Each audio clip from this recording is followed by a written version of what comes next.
Thunder E here, and welcome to my iPhone 12 mini, 12, 12 Pro, 12 Pro Max gaming review. Now, we decided to do all devices together because it made a lot of sense since they have a lot of internals that are similar. Now, before we go ahead and start, don't forget to hit that subscribe button and notification icon to get notified with our latest videos. So looking at all the iPhones, Apple has crafted 4 new iPhones for us this year. Very similar in design, of course, but also striking in differences. You know, looking at the mini, it's the smallest iPhone at 5.4 inches. It's got a small display, but rather still spacious enough, especially when you want to game. Then you go over to the 12 and 12 Pro. They're similar in size. The differences are in the camera, but the internal is also slightly different because the 12 has 4 gigs of RAM, while the 12 Pro has 6.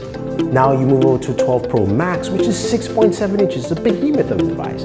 This has 6 gigs of RAM, but also a larger battery, about 3,800 milliamps, which should come into play, especially if you're spending long hours gaming. All devices are 5G capable, which means you can do, of course, gaming over 5G, whether you're playing games like Call of Duty Warzone or even connecting directly to your Xbox. You know, 5G ultra wideband on Verizon is great for that, but you have 5G connectivity with T-Mobile or other carriers as well. So those aspects are there. But let's talk about these speakers first. So they all have stereo speakers, including the mini. What's interesting is that Apple uses Dolby Vision for their cameras, but no Dolby Atmos. Something we know a lot of Android manufacturers do use nowadays, which helps improve audio. So let's listen to the audio on all 4 devices, as well as the Galaxy Note 20 Ultra, or just a reference from the other side. And we can compare and contrast to see what the difference is. Let's roll that and play.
So first off, the mini actually sounds good.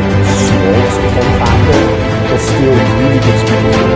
So it looks like Apple is using the same speakers across for all the devices. You do hear variances in terms of sound levels. The Pro Max sounds loudest, and also I think there's some pitch. Now when you compare all of them to the Galaxy Note 20 Ultra, the Note 20 Ultra sounds more bassy. You can hear that crunch within the middle where the bass kind of overcrowds just the middle. While the iPhone, especially the 12 Pro Max, is more spacious there, so you can hear more of those syllables come out. If you want something with more bass, Dolby Atmos, Note 20 Ultra benefit. The iPhone has much more. So I do like the speakers on all the iPhones. I think the Pro Max is slightly louder, and the mini is definitely. Okay, so let's move over to gaming. You guys have been waiting for this. How does the iPhone perform over time in gaming, right? Now, as I mentioned, you either will have 4 gigs of RAM or 6 gigs. 4 gigs for the mini, 12, 6 gigs of RAM for the 12 gigs. When it comes to gaming performance, it doesn't matter if you're Call of Duty, which you use 60 gigs, which is pretty nice. Although, remember, Apple doesn't have a high display, so it's capped at that. And you can do things like PUBG. Higher settings, you're only 31 frames per second. That's also standard. When you go to stream, you go up to 60 frames per second. And all 4 devices, something that is a mini 12 Pro. Now, the game that everybody wanted to spend some time with, against this is a game that you crank it up to the highest setting, 60 frames per second. I know some people will say, no, you don't play like that. It doesn't matter. I want to see how this functions in terms of just performance.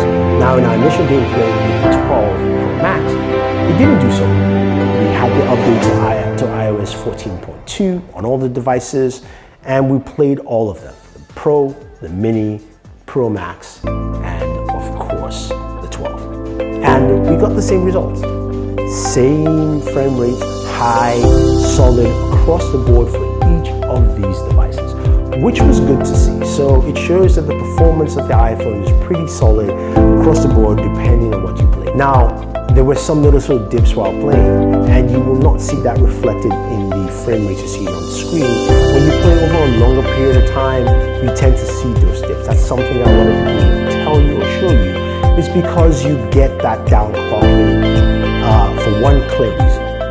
These devices run super hot.